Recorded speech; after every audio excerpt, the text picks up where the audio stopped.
Please, continue. Tell us about this truth you discovered. Very well. Bear in mind, however, that the purpose of this conversation is not to impart scholarly knowledge, for such requires that you comprehend the subject matter, which you will not. We will forego the intricacies of our scientific methodology and deal only with the conclusion, the end of our society and our world. We acknowledge, with regret, that your star is in the midst of the same panic-induced cataclysm that befell Deneb 3. As such, in order to avoid causing undue distress, we will refrain from explicitly stating how much time you have remaining. You are entirely too kind. I pray you recount your tale as you see fit.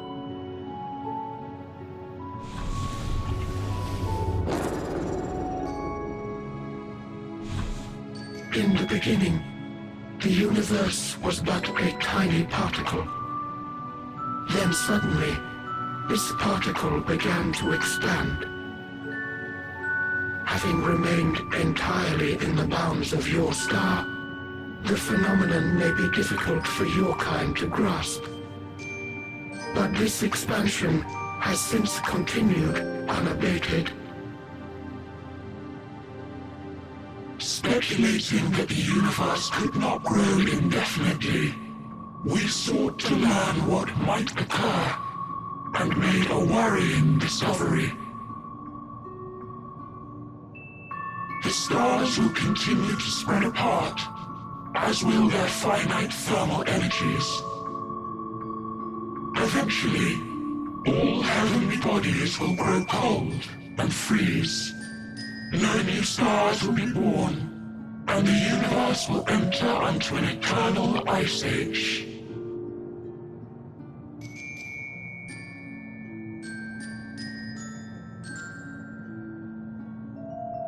In hopes of proving that this determination was erroneous, we scrutinized our research from all angles, even as we sought to avert the everlasting winter.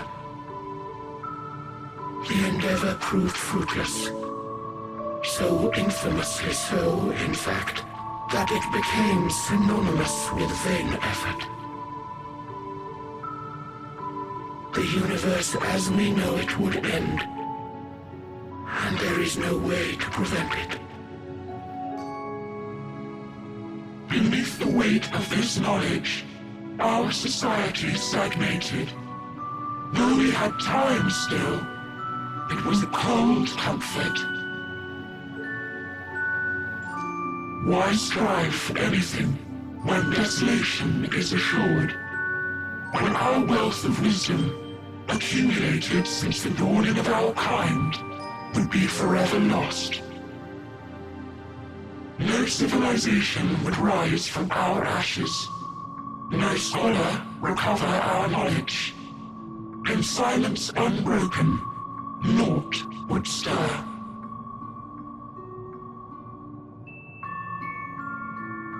Intellect was once our pride. Overnight, it became our shame. Our works, monuments to futility. Immortality, our greatest invention, became a source of suffering. Rather than suffer on, many chose to unmake themselves by means of etheric exsanguinators.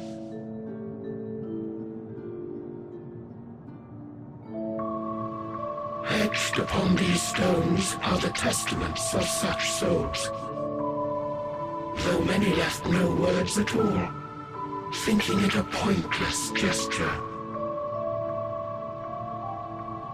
Once we have obtained vessels of flesh, we likewise intend to vanish.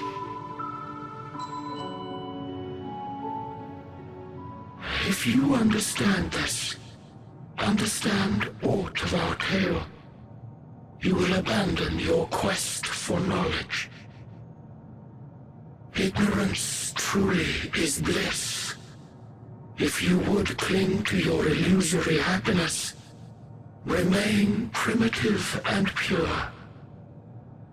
It is the only way.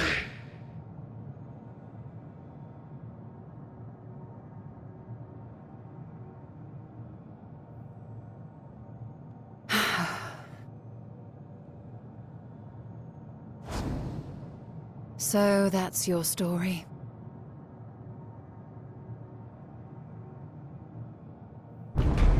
While I appreciate your advice, I will not heed it. Convinced though you may be of this truth, it is yours and not mine. Indeed, truth, I have ever believed, is in the eye of the beholder. Are you suggesting that we have reached a faulty conclusion? That our science failed us? Hardly. As you yourself said, the subject matter is beyond my comprehension. And that, I accept, is true. I do not possess the knowledge to prove or disprove your conclusion. In my mortal years, I doubt I could even approach the wisdom of the air. But of one thing am I absolutely certain. I would not be happier in ignorance. Y'shtola, no! You mustn't!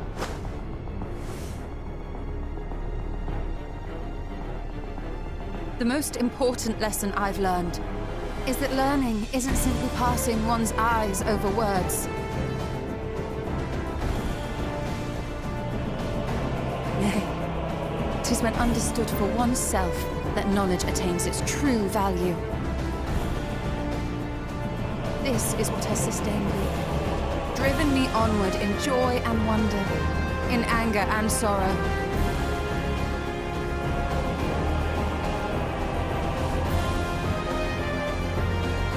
The universe may end, and all may be for naught, but I will live as I always have. I will always seek out new knowledge, and no conclusion of yours, no matter how grim, can dampen my desire.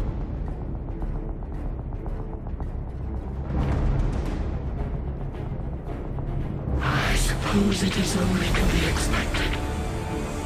Their feeble minds cannot fathom the terrifying gravity of it. But worry not. We consider it our duty to enlighten you, and we will not stop until you grasp the full extent of our despair.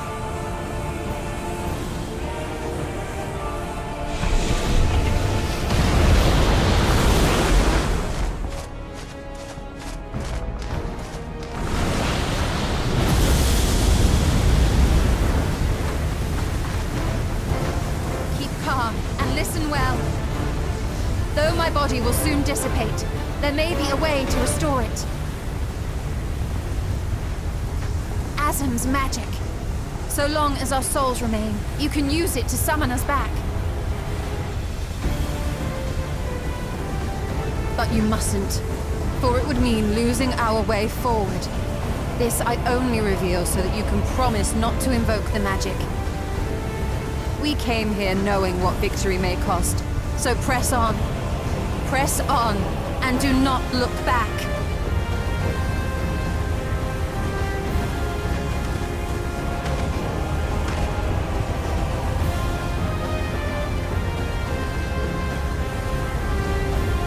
I shall join you. As subterfuge is not required, thou shalt not suffer for mine absence. Riange. My resolve hath never been as strong as thine.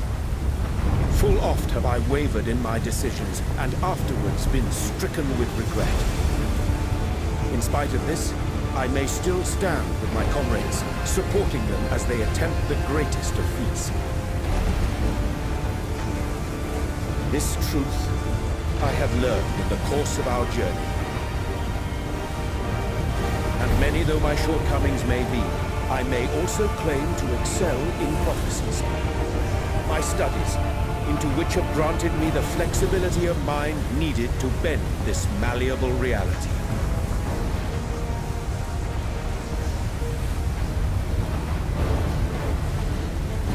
Thus shall I hope that thou mayest have the strength to resist, and our comrades the strength to continue.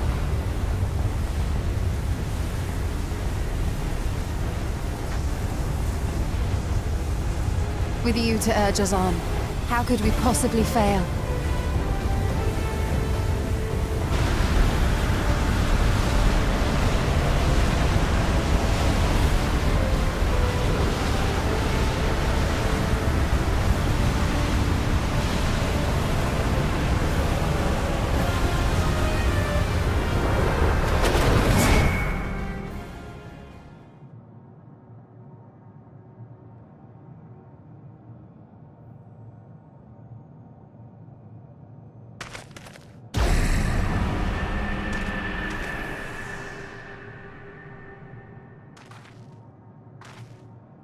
What's this? An extinguished civilization. Rekindled.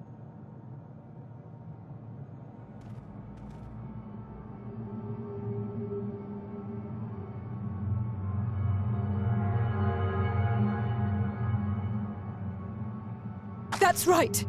Our quest doesn't end here. We'll press on, and we will find you.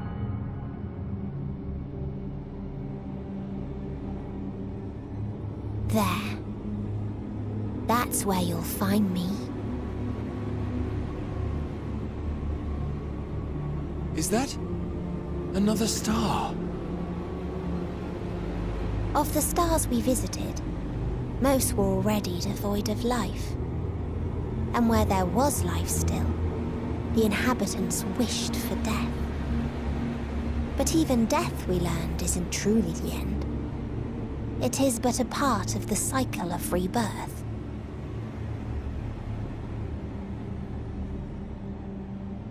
Souls return to the star, or in its absence, a larger flow. And eventually they are reborn. Alive again, to know suffering anew.